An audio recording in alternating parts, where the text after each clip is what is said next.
আসসালামু আলাইকুম প্রিয় ভিউয়ার্স, আজ আমি আপনাদের সাথে বাঙালিয়ান স্টাইলের একটা রেসিপি শেয়ার করতে চলে এসেছি। এটার জন্য তেমন কোনো উপকরণ নয়, আমাদের হাতের কাছে যাই আছে এই গরমে কাঁচা আমের রেসিপি বলতেই পারেন। তাহলে আমরা এখানে যেগুলো অ্যাড করেছি ঘরের উপকরণ দিয়েই বানিয়ে ফেলতে পারেন আপনারা এটা। এখানে আমি চিংড়ি মাছ, আলু, পেঁয়াজ আর লবণ আর হলুদ এগুলো জাস্ট কষিয়ে নিয়েছি ফার্স্টে। সাথে অ্যাড করব কাঁচা আম আর বেগুন। সো যখন একটু ঝোলের পানি দেওয়ার পর উতলে এসেছে তখন আমি বেগুনগুলোকে অ্যাড করে দিয়েছি।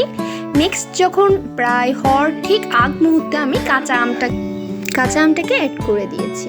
আর দেখুনই একদম কাঁচা আমের এই সিজনের এই গরমের রেসিপি আসলেই খেতে অসাধারণ লেগেছে। পুরো তরকারিটা কিন্তু আমার হয়ে গিয়েছে খুব বাঙালিয়ান স্টাইলে। আমি উপর থেকে কিছু ধনিয়া পাতা ছড়িয়ে দিয়েছি, দেন হালকা একটু 2-5 মিনিটের জন্য ঢেকে নিয়েছি। পুরো রান্নাটা আমার কমপ্লিট হয়ে গিয়েছে। ভিউয়ার্স, আশা করি আপনাদের সবার কাছে অনেক ভালো লেগেছে। সবাই রেসিপিটা মাস্ট বি ট্রাই করবে। আর এই গরমে যদি এরকম কাঁচা আমের তরকারি সাথে ছোট ছোট চিংড়ি মাছ, তাহলে তো আর কথাই নাই।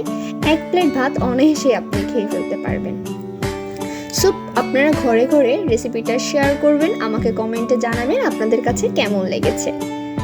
আর কাঁচা আমের সিজনে আমরা যদি কাঁচা আমের কোনো তরকারি না খাই, ব্যাপারটা কেমন হয়ে যায় না? সো সবাই ভালো থাকবেন, আমার জন্য দোয়া করবেন। আসসালামু আলাইকুম।